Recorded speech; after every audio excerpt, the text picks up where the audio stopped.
Hey guys, bit late to the party for this one. Gonna save you the background to my absence as I have a lot to get out, but I'm going to talk about my experiences with the RF01 that I've been playing with for the last 3 months. There are already reviews done on this, so my focus is not going to be so much to discuss it in stock form, but more so the potential of customizing the RF. And also I'll note some impressions that I've had with the Pro and the Future model as well, and let you know if I think there is much of a difference. Clearly a lot of hype around this racket upon release surely has died down a bit now, but I think most people had first impressions with the racket that were probably a bit too extreme, whether for the good or the bad. If you want to support the channel, help me by liking the video and subscribing, and follow me on Instagram for more content. This is a super long video, so if you want to start the actual review on the characteristics and how the racket plays, skip ahead to the timestamp on the screen or use the chapters. For the specs, you can find the specs everywhere, so I'm just going to flash them on the screen, so if you need to, pause the video. Also, I'll list the spec that I personally got, which was slightly over-specced with a little bit of a higher swing weight and head heavier balance point.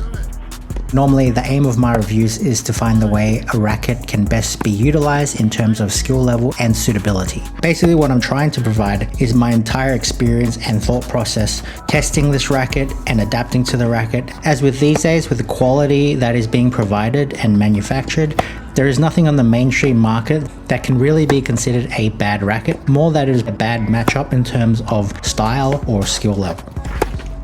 For customizations, needless to say, the RF01 is a platform racket and it needs to be customized. And the biggest tell for me is the fact that the Pro version exists at all, with no other change to the structure of the frame aside from the higher stiffness and the added weight. I'm not saying it's impossible to win using the RF01 in stock, as skill gaps exist in all sports. But my belief is that if you're going to adopt this racket, you will only further increase your chances to play better if you do customize, and seemingly there are more upsides than downsides.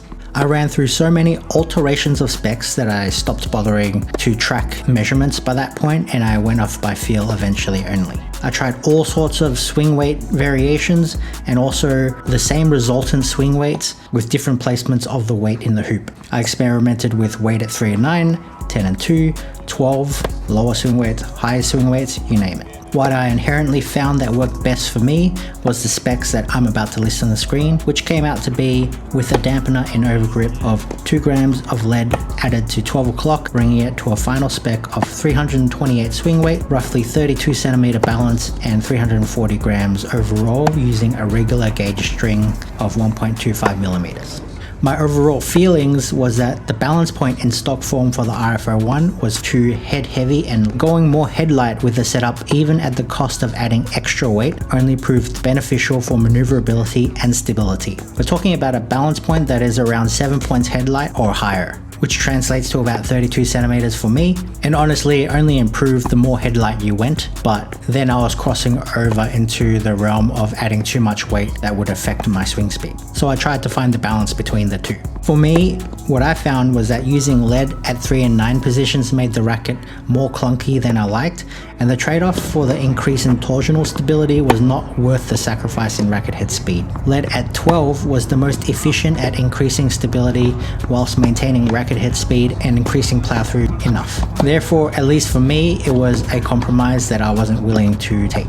Also, the racket is in dire need for the overall static weight to be higher, as an increase in swing weight or adding weight to the hoop helps the twisting and forgiveness for sure, allowing the racket to hold its position through when you make contact. But to help the racket's overall general stability, it needs static weight. Keeping it 330 grams and below just didn't cut it at all for me, and believe me, I typically do like to keep all my frames at a max of 330 grams, so if I'm going over 330 grams for any kind of reason, I have to trust it enough. Also, a bonus to the increased static weight is that it also helps reduce some of the harsher vibrations that you get in stock form, as the weight is used to absorb the shock better and makes the racket play a little bit smoother. One thing that is not talked about a lot is what I call ratioing down someone else's spec to suit your own. And this is advice usually for someone trying to copy a pro spec, normally because it's too much for the average person to handle. So long as your racket is the exact same frame, but a lighter version of the regular or pro model, such as the E-Zone 98L, or in this case the RF01 Future. Say my customization at 340 grams is something that you want to explore, but it's too heavy for you. You could still weigh up the Future version into the same balance as me, but aim for a lower total static weight and a slightly lower swing weight. It's possible that you could still find similar benefits that I found work for me using my customization, but now it's relative to your strength level. That is why rackets like the Pure Era Rafa work over the Origin, because it's still Nadal's type of spec, but ratioed down into a much lighter package, being 35 grams less. And now people can experience more or less what he uses, but in a form that is more accessible to handle. Due to the balance being the same, that means the same type of swing style would also still work with the racket, because fundamentally the racket shape's still the same. Having played with the Pro and the Future models, do I think there's really any difference? The Pro's extra stiffness is noticeable, it's a bit more direct in feeling and firmer, but even with alu power strung above my reference tension, at no point did I feel discomfort. There's just levels to strength and technique, so if you are extremely athletic or strong, you're going to find a similar characteristic of what I found with my RF01 weighted up. For me, the Pro is outside my optimal weight range, and whilst I can still use it, I just wouldn't be able to maximize it as well as I can with a spec that's perfect for me. And I feel the average recreational player probably feels the same. That is why attributes like spin are going to come more naturally on the 01, because I can spec it to something that I can handle. The Future model I also weighed up to a similar spec as the RF01 Pro, but boy did it take a ridiculous amount of weight to get there. Even though I added a leather grip for additional weight to the handle, I still had to add a ton of lead to the handle as well as tungsten putty, and to get the swing weight into the same range, I think I must have added like 12 grams of lead draped all over the upper half of the hoop. Typically what I find with lighter models that are spec'd up to their heavier counterparts is that the stiffness or the flex of the racket is more noticeable. For instance, the E-Zone 98 compared to the E-Zone Tour, the regular 98 is spec'd up as close as possible, and I find it tends to be slightly softer and have a bit more of a flexing sensation upon impact compared to the Tour version, but the playability itself was virtually the same. And this is what I mostly found with the Future and RF01 model when mimicking the Pro specs, but the difference is the Pro is a stiffer racket anyways, so it's not really an apples to apples comparison.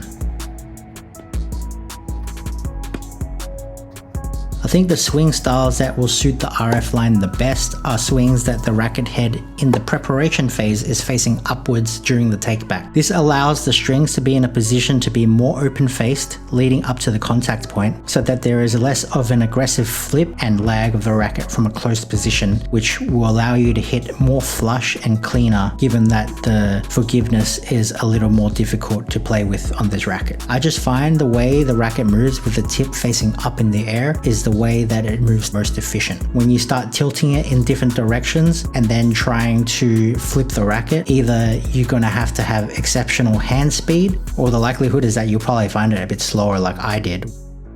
The RF01 works better if you really extend out your swing, making contact much further in front of your body to get the cleanest feeling hit. Again, it doesn't mean that other styles can't have success, but I just felt that this is how the racket moves the fastest and most efficient, which just means to me that it makes life easier.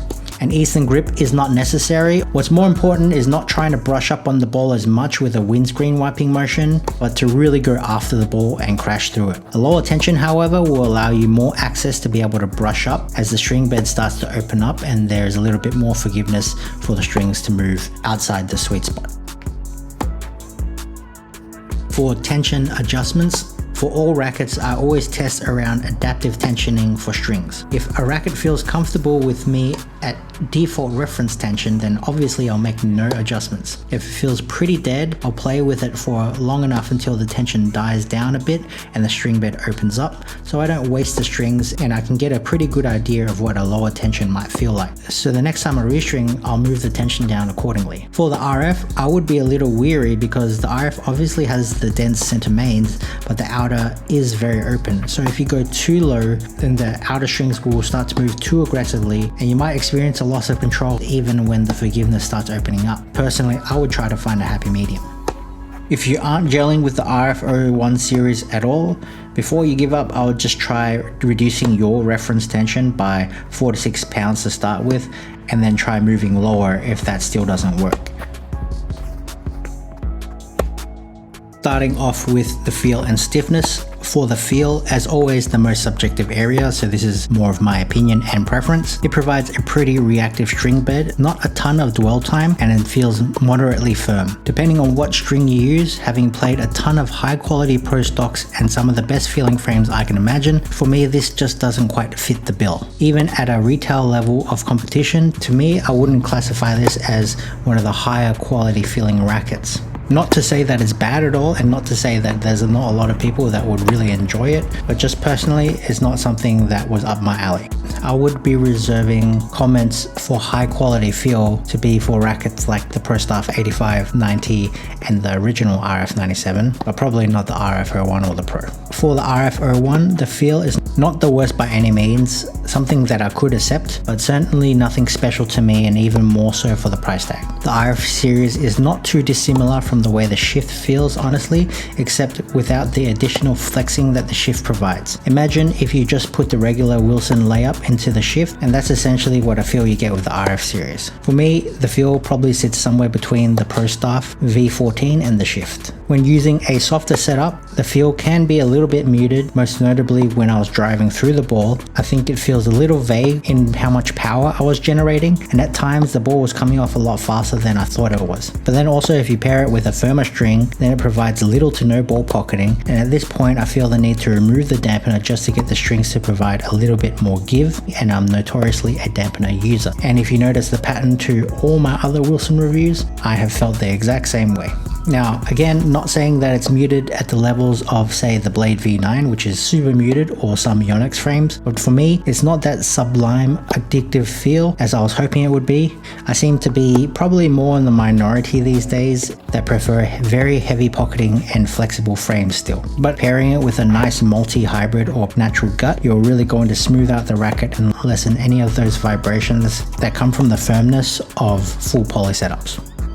In terms of comfort, I wouldn't say that there are many issues with comfort overall. I tried a range of setups, stiff, soft, multi-hybrids, no real discomfort at any point, with myself being injury prone to wrist or tennis elbow, and I feel that way about comfort for both the regular and the Pro version. If anything, for the 01 standard model, it's the overall light static weight that may induce some of the harshness and vibrations on off-center shots, and any added weights to the 01 model is most likely welcome in my opinion.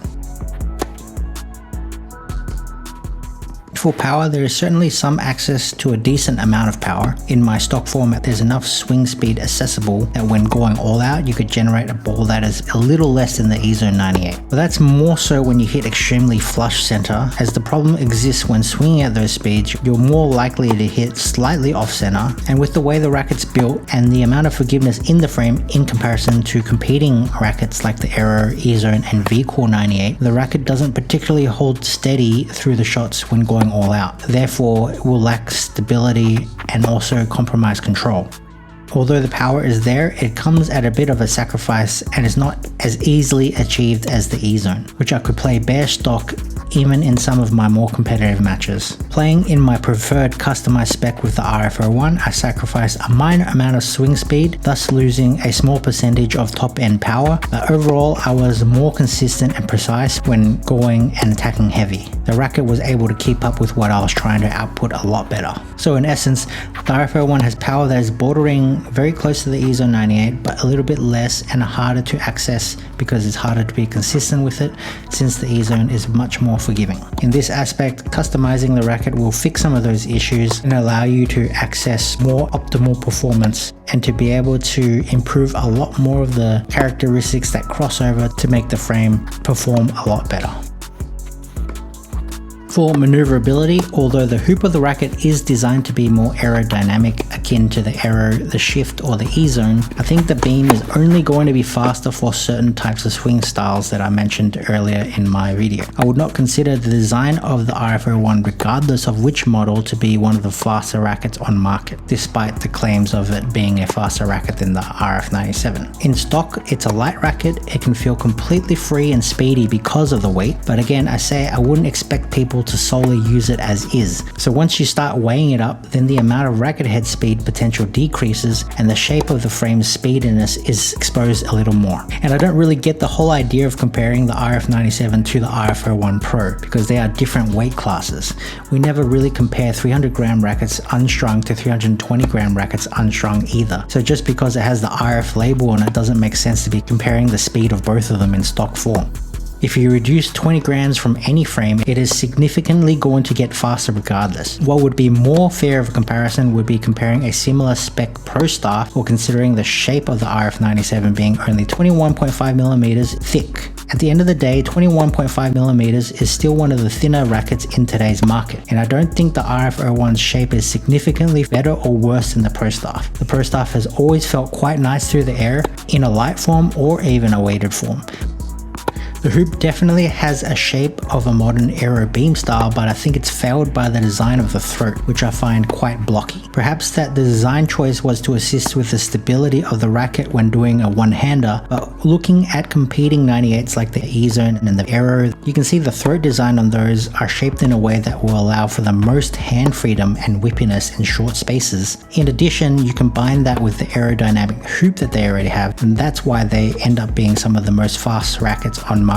So those are the kinds of rackets I would classify as actually fast, because they are fast for more so the modern game. As I suggested, the RF01 and the design structure is faster for a certain type of swing, whereas the others can be fast for a larger majority of the swings. The throat design is very often overlooked and not mentioned by people aside from when they're talking about the Aero because it's so distinct in shape, but is definitely one of those important aspects as to how fast a racket plays, because it can dictate the amount of freedom that you have to move around fast and fluidly. So you forget easily that the E-Zone's maneuverability comes from the insanely thin shaped 19.5mm throat, because I can tell you that the 24.5mm thickness on the sides is not doing you any favors for the speediness.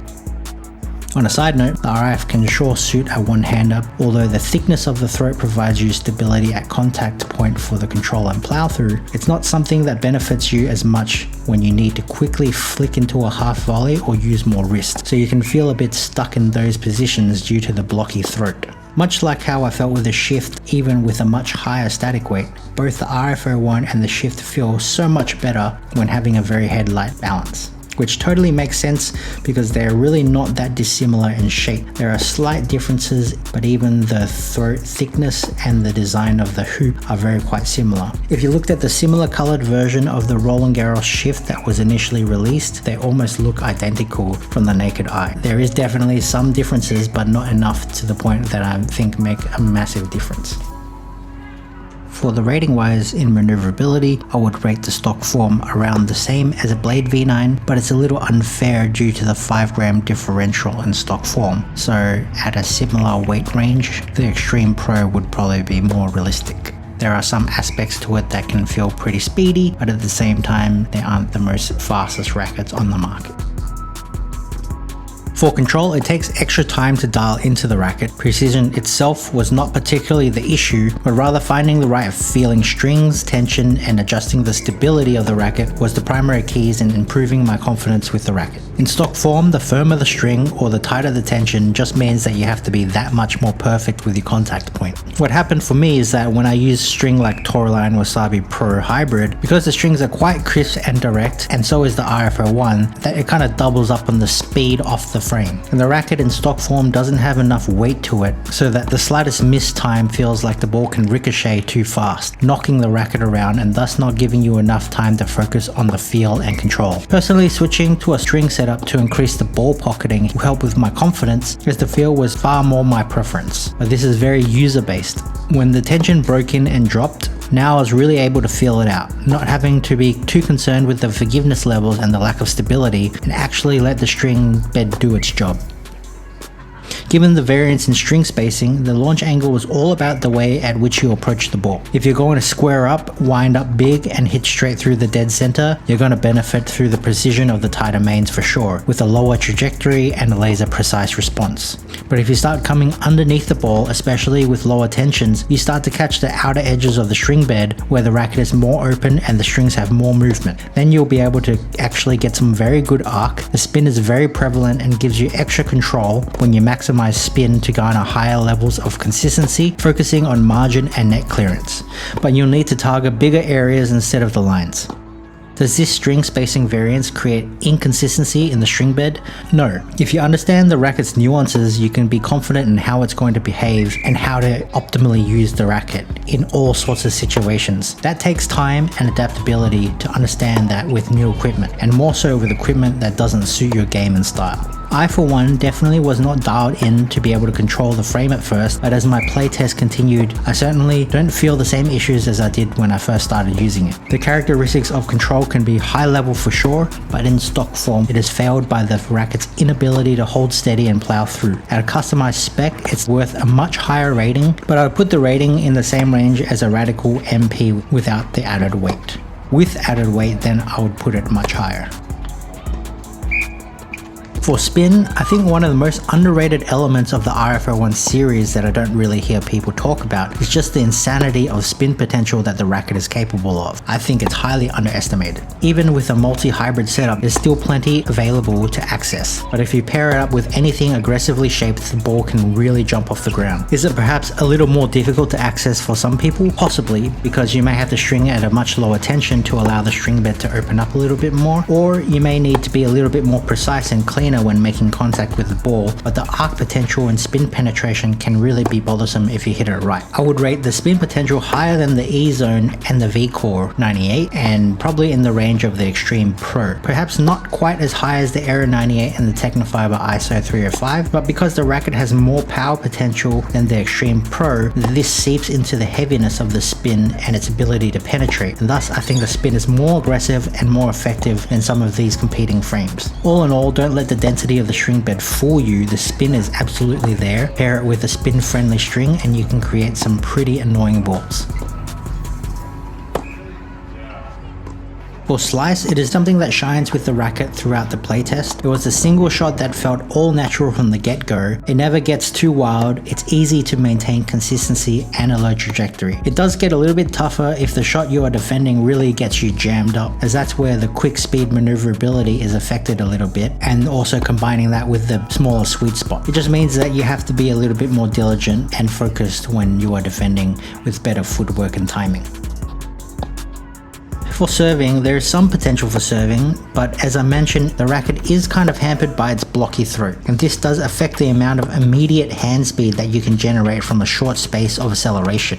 That is something the E-Zone and to a lesser degree the Blade V9 excel on, which is why it makes some of them the most godly serving rackets in stock form. My technique personally is very dependent on hand speed and far less dependent on how well I load up my body. And for the RF01, I'm just not going to be able to generate as much power in my serve as its competitors because it just doesn't move as fast in this aspect. So if I want to maximize the power in the RF, I'd have to change my motion a little bit more to adopt more athleticism through the rest of my body. But what it does maintain is a high level of precision from the center strings, which does sustain great accuracy and consistency when going for placement. If I keep it in stock form, for sure I can generate more power by swinging faster, but it does take away from the feel of the racket as the vibrations, the instability, and the lack of plow start to show up a bit more the faster that you swing out. And that's just going to dampen my overall feel and confidence, so I'm willing to lose a few kilometers on my serve speed for the sake of higher first serve percentages by customizing the frame. With that said, the spin still does shine through the kick serves and the slice serves.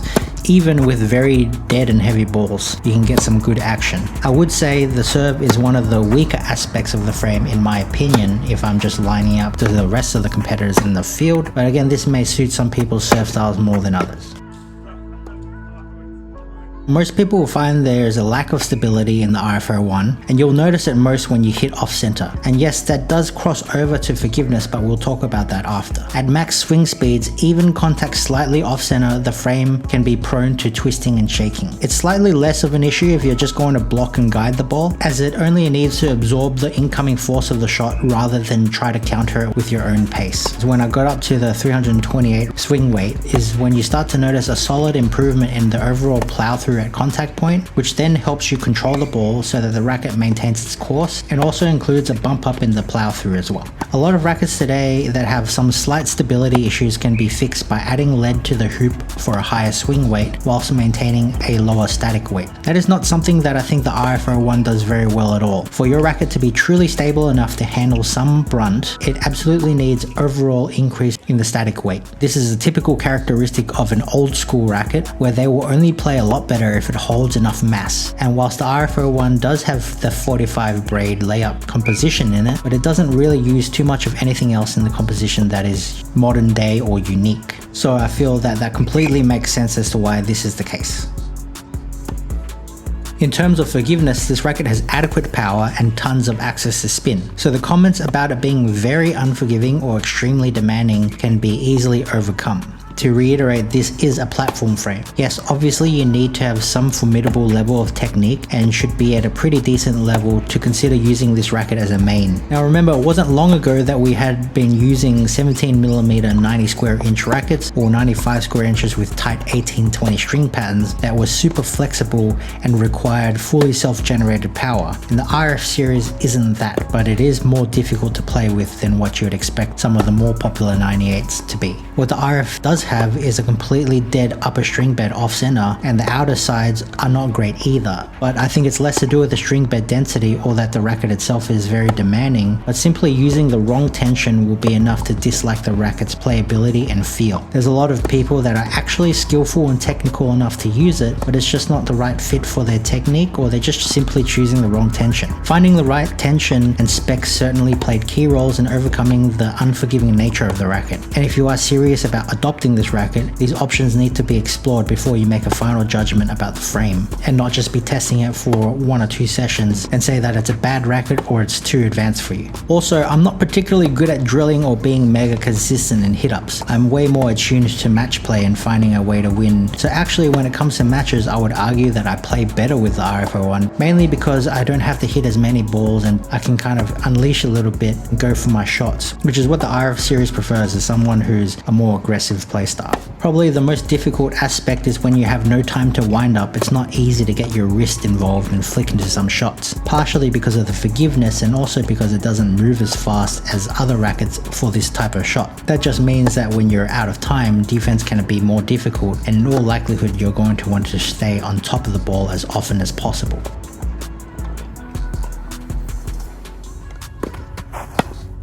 Volleys was a surprising one for me, as they felt pretty well rounded even in stock form. Quick through the air, clean volleys felt very crisp and rewarding, and surprisingly, stability felt less of an issue than on the baseline. Having played some tougher doubles matches with my customized version, I was very content with its capabilities so long as I was moving well to the ball, which I must admit is not the strongest part of my game, but nonetheless, if I'm enjoying a racket for volleying, it's showing that it might just be designed well to do so.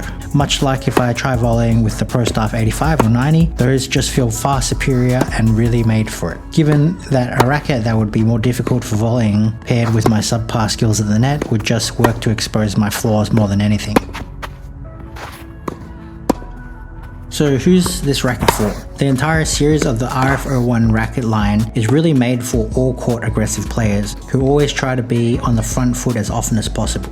The attacking precision of the RF01 allows for extreme aggression, but be warned that the racket does still require good footwork and reasonably sound technique at a bare minimum. Its ability to aggressively spin, but also have the capabilities of driving through a laser-like shot is a notable strength in controlling a rally. You're probably not going to want to extend the rallies out too much though, as defending with the racket can be a bit troublesome if you're tired and aren't moving your feet. For the RF01, there is absolutely power accessible, but may not be the type to overwhelm your opponent like some of the other rackets and their level of firepower. I think more of the damage is going to come from your variations of heavy topspin, clean slices, and the accuracy of line drives, whilst also having great feel at the net to finish off a point. I would recommend this racket for a strong 4.5 or UTR 7.5 and above to truly get the most out of it, but if you are interested in owning the RF racket for the sake of it, you definitely could get away with being a strong 4.0 just to have some fun with it. As I mentioned, customization is probably a must for this racket, so if you're not someone who likes to customize a racket, then probably steer far away from this. But if you don't mind tinkering a little bit, then you can unlock more potential with this racket if you've already gone out and bought it and just not feeling it right now.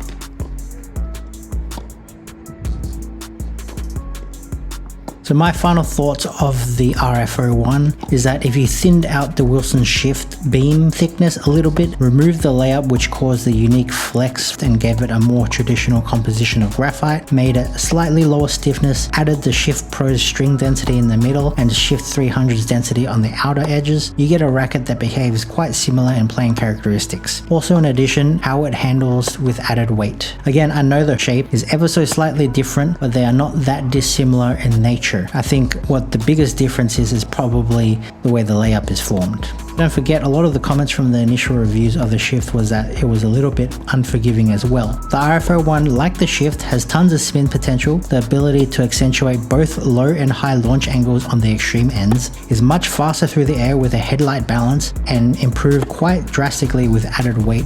Do I think it's a special racket to the likes that makes it a classic today? Absolutely not. There are many other rackets out there that are easier to play with and suit a wider audience that could provide you similar characteristics but are more user-friendly. But if this was all that I had to play with, I wouldn't be dissatisfied either. As I said, many impressions of the racket I felt was too extreme one way or another, and my aim was to venture out and find out what this one was really about. Anyway, if you stuck through this far to the end, I'm certainly thankful that you can stay and listen to me. I appreciate your support. Thanks for watching my video, and I hope to see you in the next one. What I did was typical. I just needed time to show you what you got. So where do we go?